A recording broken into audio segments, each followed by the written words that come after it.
Congratulations! You have reached the pinnacle of deliberately wasting time. You just clicked a video that you have no idea what it's about. You weren't even here for a specific reason, and yet you've played right into my hand. I'm a yapper. I have all sorts of things I normally want to say, but I can't in my videos because my videos have a point and I can't digress because then you get mad. So in this video, I get to say anything I want to. As a content creator, I can tell you that the most important thing in a video is the idea by far. Next to that, the title and the thumbnail. I did none of those right, and yet you clicked anyways.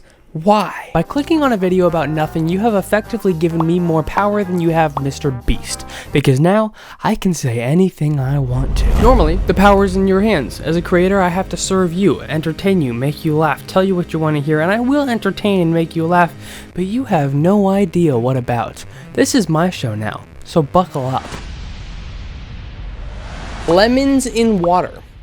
Please stop. I hate this. I hate this so much. Please don't put lemons in water. I mean, if you enjoy it, you're weird. I don't understand why you'd want to make your water taste like grass, but do not put lemons in water at public events. About a month ago, I went to my church for a church event. It's like this yearly conference that we hold, and there was this after party. I had no water in my water bottle, so we're outside, we're all hanging around, and I'm like, oh, my mouth's kind of dry, and I got some coffee taste in there. I want to get that out. So we go get some water. Lemons. There's lemons in the water. Who ruins the water for someone else? Okay, great. You like lemons. Don't put it in there beforehand. This ruined my night. I'm not even kidding. I had no water. I had to walk to the other end of the church to go use one of those stupid little water fountains that I know the little kids are licking when they use it. And I had to drink from that every single time I wanted water. I probably spent an hour that night just walking to the water fountain. I drink a lot of liquids, but if you like limes in water, I do have a problem with that. Limes in water.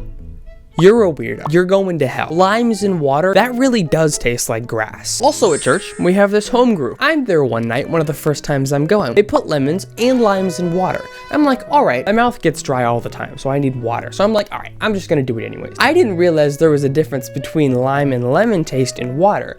I take a swig of it, I thought I had a grass smoothie. The fact that you would put this in your water, what is wrong with you? What did your parents do to you as a child? Okay, that may be a little harsh, but how could you like the limes in the water? Now a lime in the coconut, drink a bowl up. Regardless, don't ruin other people's water.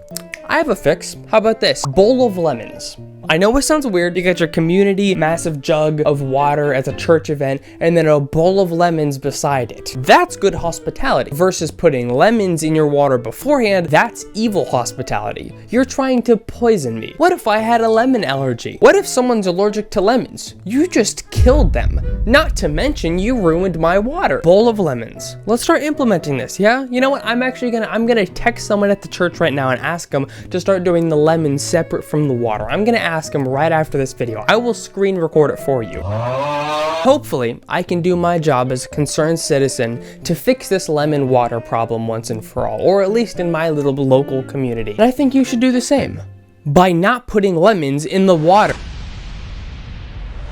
Put bugs out of their misery, please. I'm no animal rights activist. I'm not like, oh, let's save the animals and all that. I do think it's pretty terrible to like half kill a bug and then just watch it squirm and you're like, all right, have a nice day, I guess. Like, no, it may be a bug, but you're just gonna let it writhe in agony? Like, even if you're gonna murder someone, like out of self-defense or something, or you get really mad at someone and like you have to kill someone, you're gonna put them out of their agony. Unless you actually are a psychopath, then no matter how much you hate someone, you're gonna just murder them all the way. Psychopaths would want to watch their enemies squirm, but you're gonna finish them off like a good humanitarian. You're gonna defend yourself and you're gonna make sure like, hey, listen, I'm not just gonna let you writhe here bleeding out for 3 hours. I'm gonna kill you. But we don't do that to bugs, really? I think bugs are a gateway to murder. I think Jeffrey Dahmer probably started off murdering bugs and he just watched them squirm there and he was like, oh, I like that. I gotta try that more. I gotta try that on something else. Hey, Darren.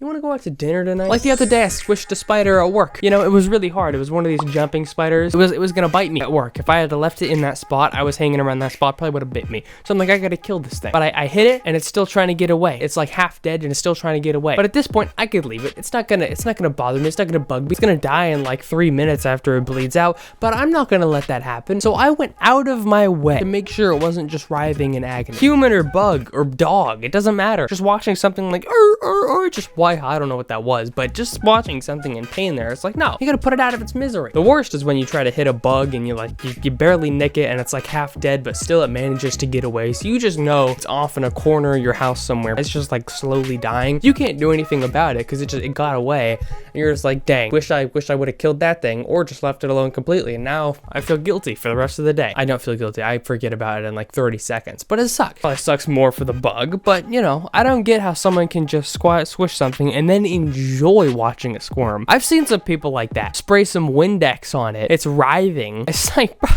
yeah, I need to kill that thing. I need to put it out of its agony. Again, I'm no animal rights activist, but put yourself in their place. Sorry, what I meant was put yourself in their pants, actually, because that's what it's going to be from now on. It's like put yourself in the pants, shoes of the creator. No, we're going pants. Put yourself in the pants of the creator. That is like 10 minutes straight of just actual hell. You don't want them to go through that. Put bugs out of their misery and don't be evil. Booty shorts. I don't like them. It's like lemons in water.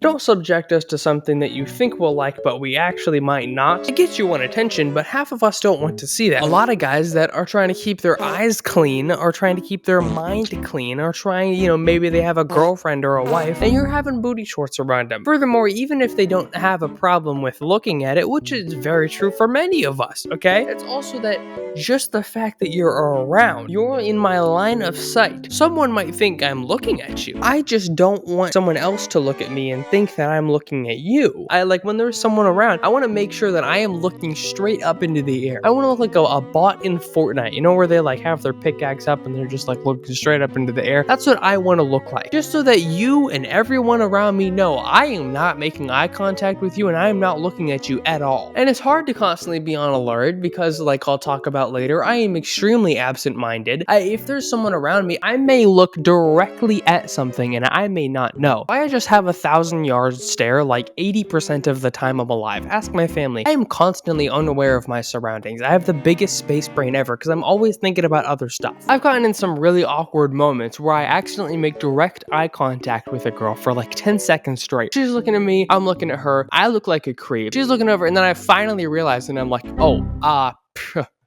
whoops, you know, like I gotta save myself after that. I'm looking straight at you. And you look at me, you tell all your friends, they're all looking at me. This has happened countless times in church, which is the worst place because that's probably where I'll find my wife in the future. And then you just think I'm staring at you like, no, seriously, I'm not. Especially if you've got revealing clothing, it makes it 1,000 times worse. This is the problem. You're filling our life with landmines. We're gonna have...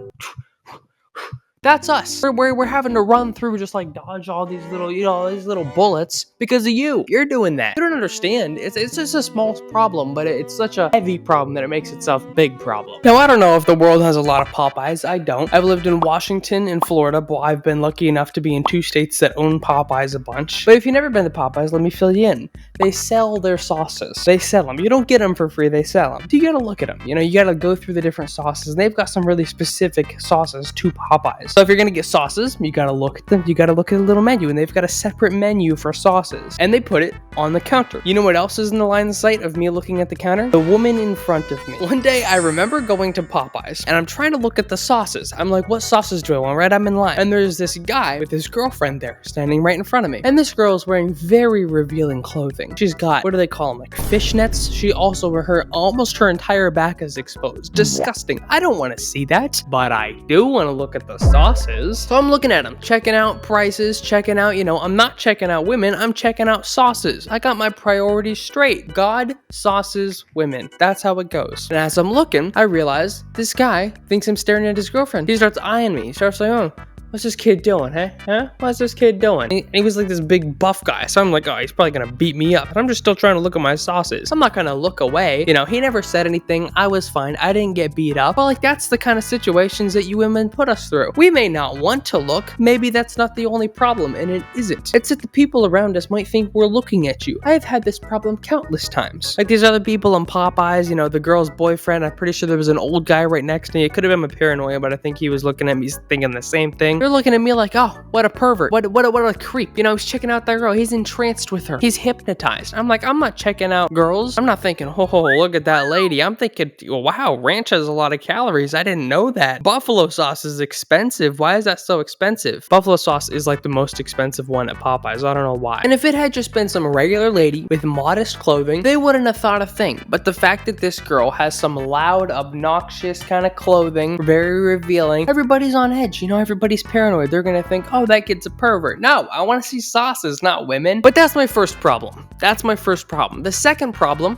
NPC. You look like an NPC with these booty shorts. At that same summer camp, I'm sitting in one of the sermons one day, sitting with a friend, and two girls walk in front of us wearing pretty revealing clothing, including booty shorts. They had to walk right in front of us. Wasn't a problem. We weren't staring, but then he looks at me and he goes, why must every girl wear booty shorts? And I'm like, every girl doesn't wear booty shorts. There's a lot of people with pants. But he came up with a pretty good point. He said, a little while ago, you know, 10, 20, 50 years, booty shorts would have looked very attractive because no one was really doing that. Not as much, really. But now that everybody's doing it, you just blend in. You're just another girl. You seriously look like an NPC. And I was like, dude, that's the dumbest thing ever. I don't know where you're drawing this conclusion. And he said, help me count girls with booty shorts right now. And I was like, dude, what the heck? He was like, just to see how common it is. There's 300 people in this room listening to these sermons. And so we start counting. And he was like, just to top it off, let's say how many blonde chicks that are wearing booty shorts, just to narrow it down. There was like 300 people in here. I think we counted over like 100. I mean, do you not think further than what you see people wearing on Pinterest? You see a bunch of people, you see the status quo of what people are wearing. You're like, well, I guess that's my outfit. I guess it's been decided since everybody's wearing it. I guess that's what I'm doing today. Like, come on, wear something a little bit original. I'm not attracted to NPCs.